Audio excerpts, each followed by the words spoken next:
On today's video, I want to talk through one of our members, their journey with Real Estate B-School. And I want to do it in a way that allows you to connect with any part of this member's journey so that you can build a better business that gives you more freedom, allows you to do more financially, and to have a bigger impact in your family and in your community. This member is Dan Jones, who's actually one of our business coaches now, and he was actually on my real estate team when he first got his license. So this journey is a special one for me to chat through with you. And the journey from agent to owner is not an easy one, and it's everything we sort of fanatically focus on at Real Estate B-School. Before I get into that, stick around to the end of the video. I want to invite you into our next challenge where I'm going to push you, coach you, train you to build a bigger business that allows you to have more money, more freedom, and more impact. If you like these videos, give me the thumbs up, subscribe to the channel, make sure you turn notifications on, and leave me comments as well.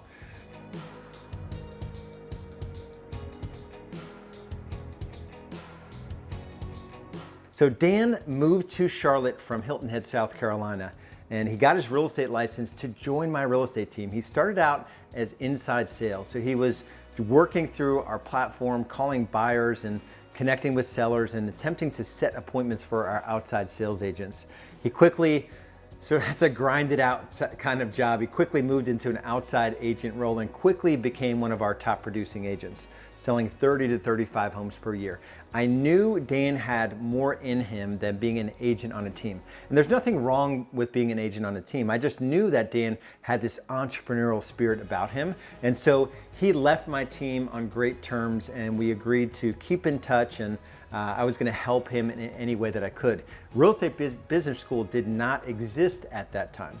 So in case you didn't figure out, the B in Real Estate B School is for business. So we do business coaching. And so Dan went on his own. He hired an administrative assistant. If there's one thing among the dozens of things he learned inside our world is that we have people on our team play different positions, and there's so many administrative responsibilities that a real estate agent typically does themselves that he wasn't, going to perform at the level he wanted to, doing all those things he could personally. So he left my team, he went on his own, he figured out a way to hustle, working probably close to double the hours that he worked on my team, but he was a top agent, sold 60 homes with a part-time administrator 2 years in a row.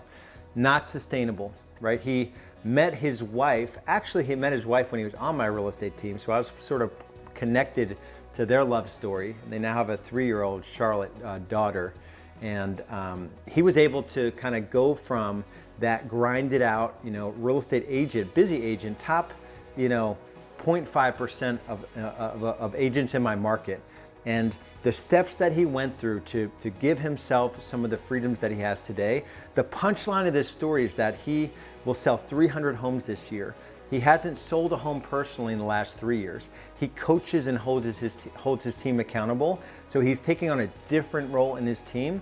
He has Fridays off. He works half days on Thursdays, like just building a business for himself. And now he's able to give back to our community as one of our business coaches. So let me break down the steps that Dan went through to go from, an agent on a team to going out on his own, working 7 days a week, doing the 60 transactions, which is pretty awesome, 5 deals a month, but he wasn't showing up the way he should as a husband, right? He wasn't able to be present in that really important role. His dad wasn't there for him as a kid, so he didn't want to not be able to be there, for their daughter. And this is sort of pre-Charlotte coming on the scene, their first daughter. And so the first thing that Dan did was he kept the time system that we had in place when he was on my team. So I've always been intentional, me personally and anyone in my world, about planning, very intentionally planning out your week and your day and making sure that most of your time is spent doing the dollar productive activities, the things that are going to lead you to be successful. So when Dan went on his own, he was able to, be really productive because he filled most of his time with things that got him deals. Right? Not everybody in our market sells 5 homes per month or 60 deals per year. So that was the one thing that he used individually, that every person that came into his world, used that same exact planning system. The second thing that we put in place was Dan was spending too much money on too many leads. So the first year I started working with Dan, he had just come off of selling 65 homes, working 7 days per week, and it wasn't sustainable. I said, Dan, you're spreading yourself too thin in terms of your lead sources. You're spending money on 4 things at once, and you're not going deep on any one thing. In Real Estate B School, we teach 8 specific lead gen levers, each of which is good for 50 transactions. So if you want to build a team that does 400 units, you have to install all 8 lead gen levers, each doing 50 transactions on average. You don't do them all at the same time because you won't go deep enough on any one and have them pick up momentum. So Dan was in a position where he came off 65 transactions. He wanted to build a business. He wanted to sell hundreds of homes. He wanted to put himself in a position where he can coach and lead others and not have to do transactions and have time freedom so he can be a great dad, because they were planning on having a family, right? And so how do you go from like this sense of security because you're spending money and you're getting transactions from each of these 4 lead sources? I said, Dan, pick one. He's like, pick what? I said, pick one of the 4. And so he had to drop 3 of his 4 paid lead sources. By doing that, so at this point he had his database and he had 4 paid lead sources to get to 65 transactions. He dropped 3, he went from 65 to 105, which is pretty on point with, each lead source can generate 50 transactions. And then the next year, to go from 105 to 165, I said, all right, add 1 of the 3 that you dropped back in. He said, okay, so he picked it, he went to 165.